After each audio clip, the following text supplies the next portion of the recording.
So I want to make a video reply to this guy, John Russell. His video went very viral on TikTok, got over 5 million views. Now,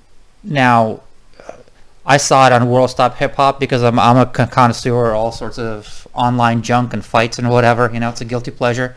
But you know, I saw this video posted on there, and then they posed it as a question. If you have $2 million, are you broke? Are you poor? Whatever, and then linked it to his video, and I took a view, and you know, it got so popular because I can see why, if you don't understand the economics and tax brackets and the reality of the situation, that would be like, it seems very logical, and they're like, yeah, that makes sense. You know, I'm going to share it. But then if you start understanding anything about the you know, our system, this video would just be super infuriating. So let's get into it. Poor, relatively speaking. So Mark Cuban, that guy from the Wolf of Wall Street, you've answered to having no money at all, 32 billion, 99%. Okay, so basically here's the crux of it. If you have $2 million, you're at the very, very, very bottom of this richness chart, with Jeff Bezos, the outlier, at 190 billion. And then he's making a point that, here, I'll let him make it. Americans are between here and here, and 17 million Americans are below zero with a negative net worth. I bring this up because every time I'm like, we should tax the rich, somebody with a Peloton and a 3-car garage is like, do you mean me, John? No, I do not. You're poor. Again. Okay, you're right. So somebody with a Peloton and a 3-car garage is relatively poor to Jeff Bezos. So when politicians, I mean, I assume politicians like he endorses, I just took a quick look through his Twitter. He endorses Elizabeth Warren, Bernie Sanders, those type of people. So those type of people would not tax.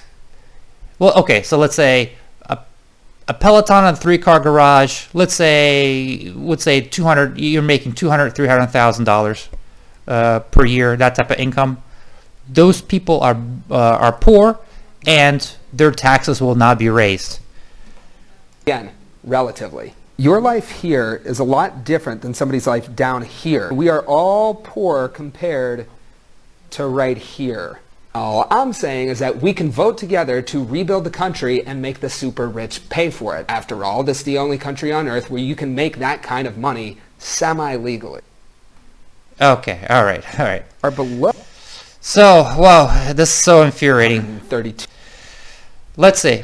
So the very first point is this. He's leaving out one detail here. He has Jeff Bezos at the top, but Jeff Bezos at 190 billion. He needs to add about, I don't even know how many pieces of sheets of paper he needs to add to put where the U.S. government is. The U.S. government spent $6 trillion last year, right? So you'd have to add like a fucking binders, stacks of paper to even put where the U.S. government is. So Jeff Bezos is a speck compared to the U.S. government. And his whole point is, hey, we're going to tax Jeff Bezos to add to the U.S. government. So U.S. government, I assume he wants some kind of programs like rebuild the country. Well, like some maybe free healthcare, whatever the socialists want. Free healthcare, free medical leave, UBI, whatever. He thinks you can get any of that. If you take all of the money from Jeff Bezos, all of it, that would run the U.S. government for 6 days. 6 days. I mean, he just doesn't understand this, how much money the U.S. government has. And if it just, the U.S. government prints money. It creates money out of thin air. And that's Jeff Bezos' tiny little 190. First of all, it's so ridiculous on so many levels. So first of all, Jeff Bezos, that money is not in his bank account. That's his worth if he was to sell all of his shares of Amazon, but he's not. He's in charge of the company. He's a really good manager. I mean, he's a really good manager. That company makes 30% grows 30% a year. I mean, if anybody should be in charge of Amazon, probably him. He's a really good, competent manager. And if you, I mean, how much are you going to take from him? Like, let's say, you're going to like kind of basically like just like, you're going to institute a wealth tax? I mean, a wealth tax, just look it up. Just look up the history on wealth taxes. They've been tried so many times in Scandinavian countries.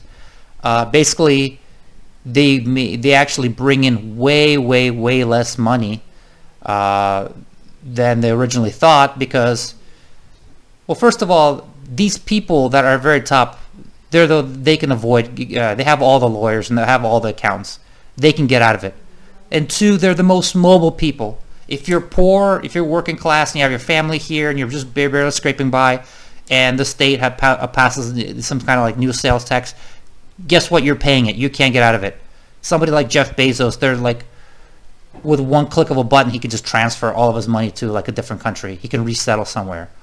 I mean, the U.S. has probably like 500 billionaires. They can all resettle tomorrow, no problem. There's so many countries that'll be dying and happy, and would actually give them a way lower tax rate. So actually, they're actually losing money by staying in the United States. They could be a resident in the Cayman Islands, St. Kitts, or whatever. But I think there's a country like Italy would basically wouldn't charge you any taxes as long as you live there, because they want to attract rich people. So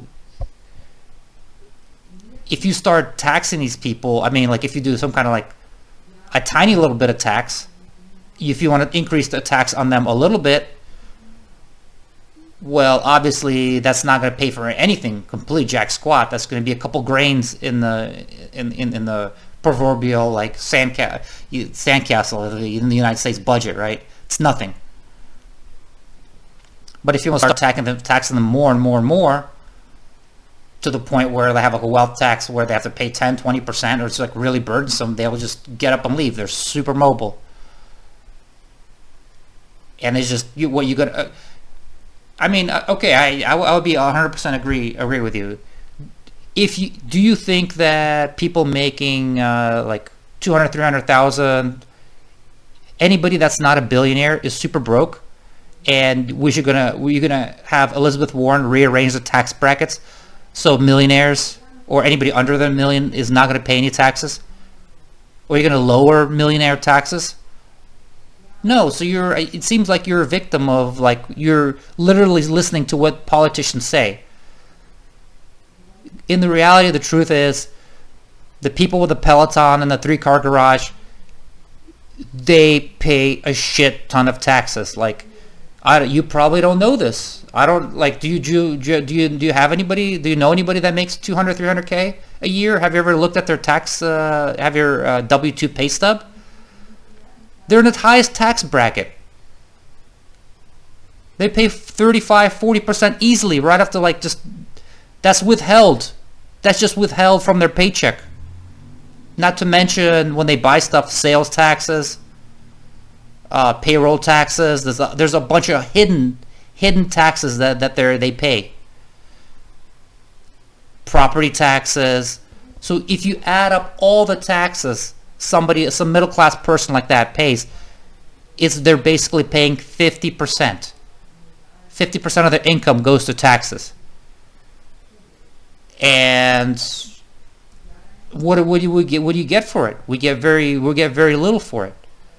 Because the government is a monopoly, and what happens in the monopoly? Prices go up and quality of services goes down, and it's really hard for regular people to get out of the country, to relocate, to just.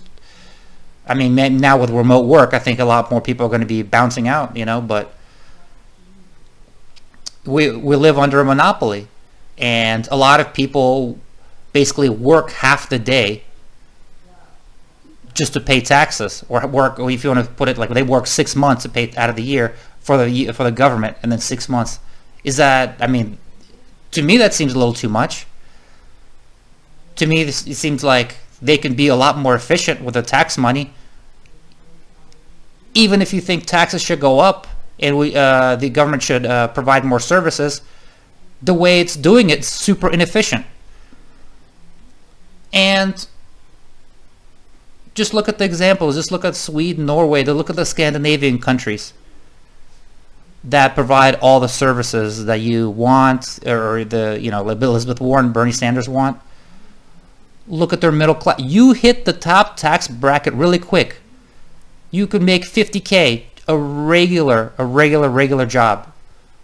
The most mundane garbage collector $50K job. You're going to be in a 50% tax bracket. Because guess what? To provide that much services, that much government services, you need to tax middle class people, everybody, almost everybody, intensively. United States doesn't have that. They have a very, very progressive tax system to where most of the taxes are paid by the rich. And if you want to increase government, well, the people with the 3-car garage and the Peloton, the tax burden is going to fall heavily on them. They are in the highest tax bracket. They, as far as their income, they pay the most. Yeah, some top outliners like some CEOs like Jeff Bezos, they pay very little because they can get away with it. They don't have a salary. Steve Jobs can work for Apple, run Apple, and pay himself $1 income, right? A lot of these people are beyond taxing income. Okay, you could say, okay, their net worth could be, $10 billion, and they can borrow against their wealth. If they were to sell their company, sell their shares, sell any part of their assets, that'd be a taxable event. And a taxable event, you have to pay taxes on, obviously, right? But they don't need to sell. They can just borrow. The U.S. government created artificially low interest rates, so they can almost at zero interest borrow against those assets and live off of that. Not to sell anything, not have a taxable event. But okay, say you want to close the tax loopholes, or you want to close that, you're saying like, hey, we're going to get rid of that. We're going to have a wealth tax, right? But just look at the wealth taxes that have been tried around in Europe. Just look at the history of them. They didn't bring in that much money. They were put on. They brought so little money. They caused so much headache. What are you gonna send a government inspector to assess somebody's wine collection and the art appraise their art every year? It's burdensome. It's a lot of money is going to be wasted on lawyers to defend somebody's, and then anyway, at the very end, these people are just going to that's going to be hit hardest by this. They're just going to leave to a different neighboring country. They could just resettle to the next door to Mexico or something. They could still be running the countries. The main point, what I'm getting is, you are not going to get any substantial tax revenue from taxing just like the 500 billionaires. Even if you could liquidate Jeff Bezos, just basically confiscate all of his shit. How many billionaires are you going to do that to before they all just start leaving? But if you could confiscate all of Jeff Bezos' shares and just liquidate it and sell it, you're going to fund the government for 6 days. The United States has, look at the CBO, whatever, the budget office. United States has 30 trillion in debt, but on top of that, they have 100 trillion of unfunded liabilities. Jeff Bezos is nothing. His billions are just like a little speck, a grain of sand.